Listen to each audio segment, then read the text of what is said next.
Okay, so we are now on omitted measurements. So, tingnan natin yung omitted measurements. Ibig sabihin, meron tayong hindi actual na mineasure sa field. Okay?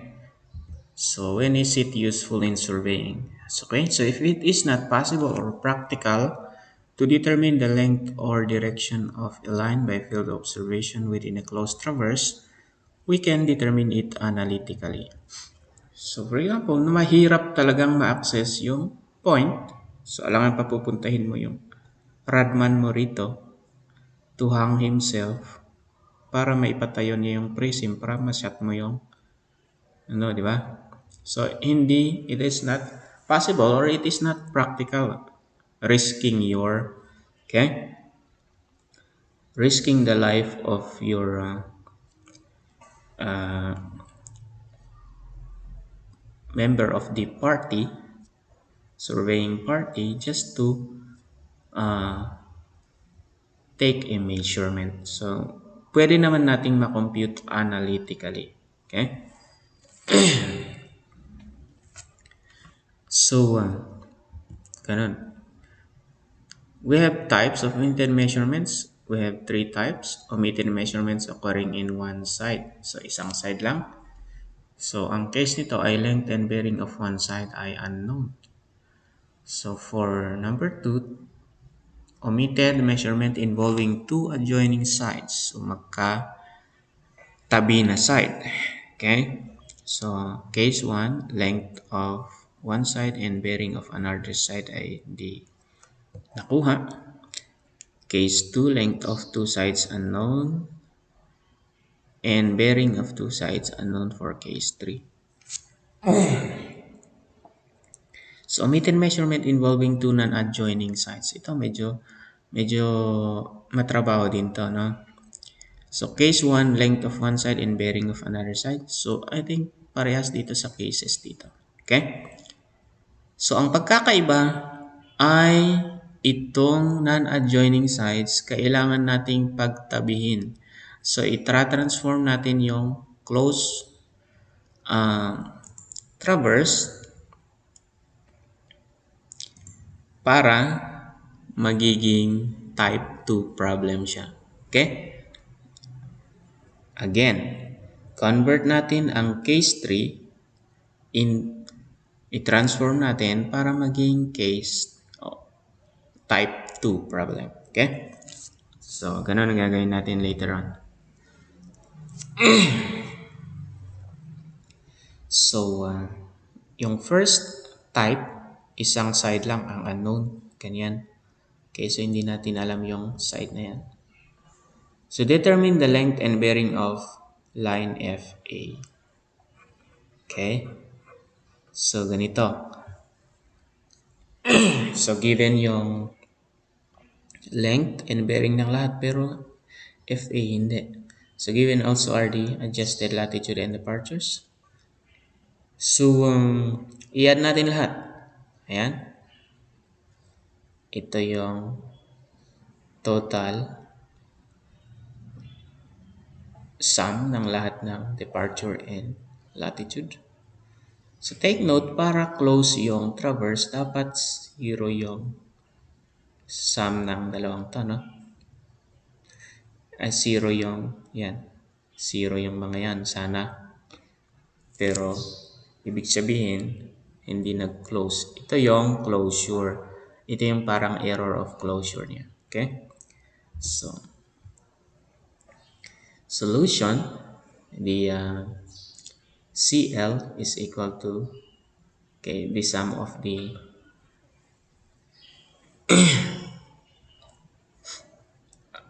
north latitude plus the south latitude.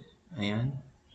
So, balikan natin. Ito, 101.60 plus negative 529.77. So, yan. So, 471. CD, sum of the departures. Ayan, 531.72. Okay? Ibig sabihin, ito yung latitude at departure ng missing line. Okay? So, kasi yun yung error of closure.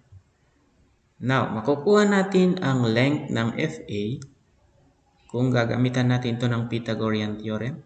Okay? The square root of the squares of the sum of the correction in latitude and correction in departure. Therefore, 710.88 meter is the length of FA. Okay? So, tangent alpha or the angle of the side of error, okay, is equal to the negative departure and negative latitude. So, ayan. Magiging positive ito. Magiging negative yung latitude. Kaya, ito yung kanyang bearing angle. The bearing angle is 48 degrees 25 minutes. And since positive yung result ng departure,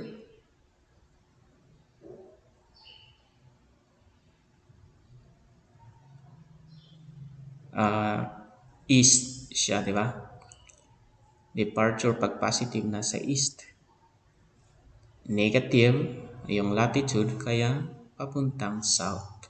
Okay? So, south, 48 degrees, 25 minutes east. So, yan yung bearing at saka length ng line FA. So, nakuha na natin. So, number 2, determine the length of DE and the bearing of FA. So, two unknown lines. Yung isa, unknown length. Yung isa, unknown bearing naman. Now, ang gagawin natin dito is that kunin muna natin to. Okay? Kunin natin yung ito, kumbaga closing line. Okay? So, again, i-add natin yung mga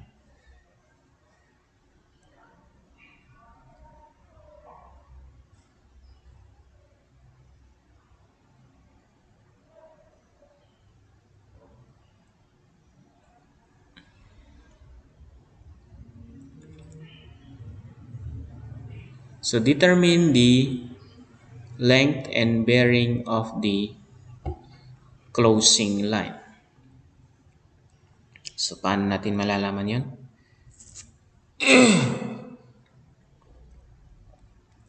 So, the sum of the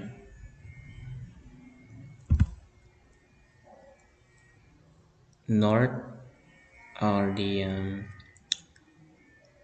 latitude, okay, sum of the latitude is ito yung mga sum, 0 and negative 2,283.05, kaya negative siya.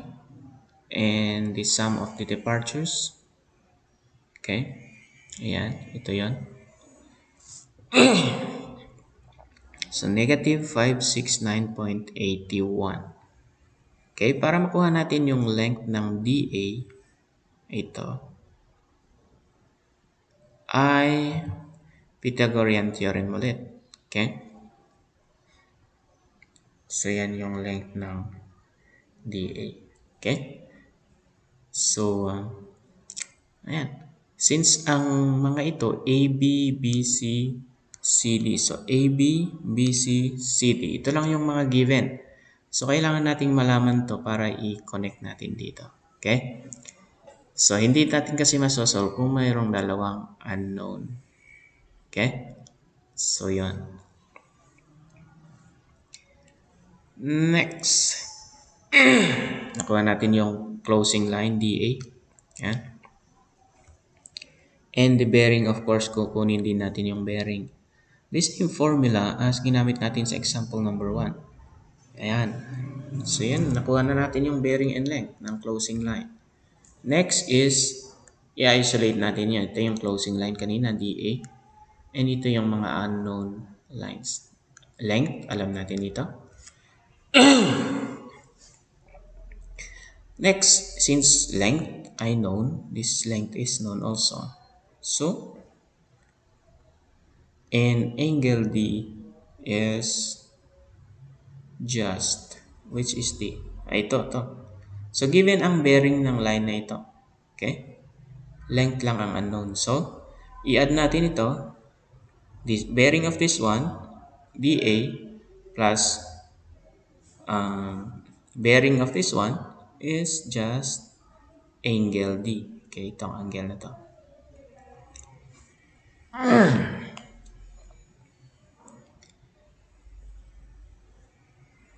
42 degrees, 40 minutes. So this angle is 42 degrees, 40 minutes. So by sine law, dA over sine E, okay? dA, length of dA over sine E, okay, itong angle na ito, is equal to EA divided by sine D.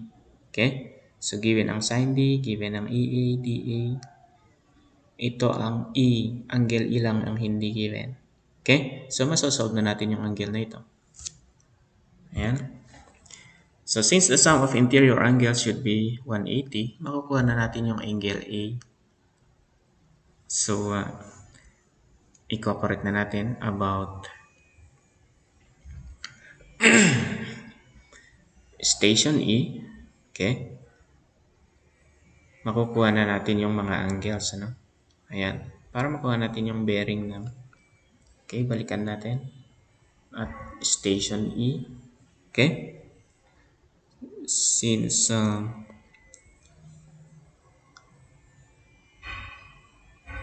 nakuha na natin yung angle A. Ayan. So, madidetermine na natin yung bearing ng EA. Ayan, madidetermine natin yung bearing ng EA. I-subtract natin ito, tsaka yung i-add natin ito. Ito yung bearing, di ba? Ng EA. Ayan. This angle plus 14. This is the bearing angle. Okay? Or this one. It is also equal to this one. So this is considered the back bearing. This is the bearing. Okay?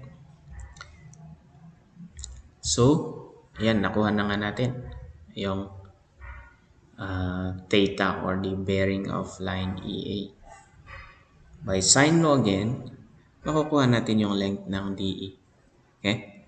So, napaka simple lang. Triangles lang yan. Geometry. Okay? So, two adjoining sides, unknown ang kanilang length.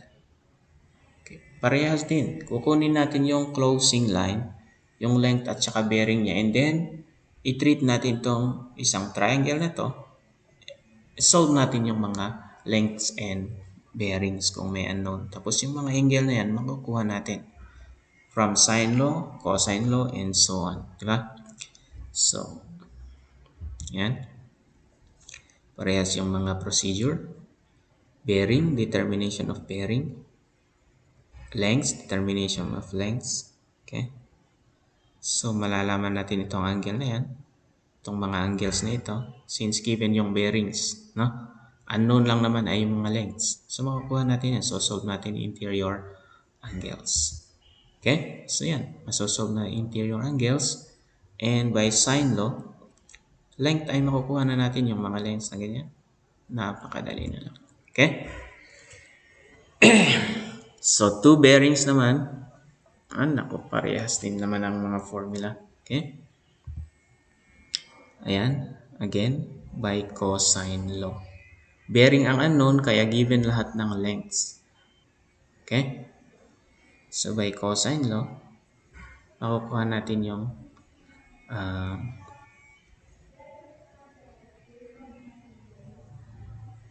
yan. So, A is equal to EA and B is equal to DE, line DE. Yan.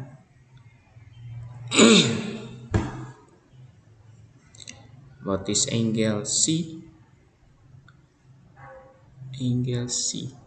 which is angle C. Ito, C.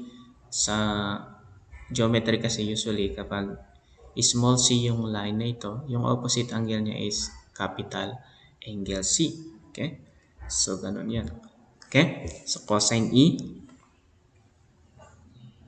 So, cosine law na tayo. So, makukuha natin yung angle E. Okay? Gamitin natin yung sine law, makukuha natin yung angle D. And from there, we can check, okay, kung yung interior angles ay 180. Tapos, makukuha na natin yung, masosolve na natin yung mga bearing based on those interior angles. Diba? Okay. Ganun lang siya. So, pag two non-adjoining sides naman ng ating, like for this example, okay? Ayan. Ito yung given traverse. Ang gagawin natin, dahil hindi magkatabi itong, ay gagawin natin silang magkatabi. Mamagikin natin yan. So, if this is line A, B, C, D, and E, and F, ito, pagtatabihin natin to katulad dito. Sa ito, i-transfer natin sa dulo dito. Okay? Kahit anong arrangement, basta magkatabi sila. Basta hindi mapapalitan yung bearing ng mga ito. Hindi napapalitan yung bearing ng mga lines. So ito, pwede nating ilagay dito. Or pwedeng mag-stay siya dyan. Ito ang ikakabit mo dyan. Okay? And then transfer mo yung mga iba kung saan sila nababagay. No? So yan. Parang lang yan. Puzzle naman yan na bubuuin natin. Okay? So ito ay transfer dito.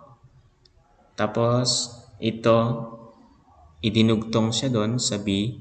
Okay? Yung letter E na to. Dudugtong siya. This one, ita-transfer of course. Saan natin transfer? Okay? Sa dulo nito. Okay? Sa dulo. And then itong D, transfer natin sa dulo ng line F. Ayan. Line F, ito. Tapos yung C, ikabit natin. Okay? Importante mag-close din. So, meron tayong dalawang polygons na na-form. This is the first polygon, this one. Okay? So, nagiging type 2 problem na siya kasi adjoining na yung sides. This is the closing line. So, isosolve din natin ito parang yung type 2 problem. O, di ba? So, the sum of the north latitude, south latitude, and parehas din yung gagawin. Okay? Paulit-ulit. Tapos, ganun din yung pag-determine. Okay? Sine law ulit gagamitin. Mga pwedeng cosine law kung nababagay. And this is now the end of this slide. Okay? So, pare-pare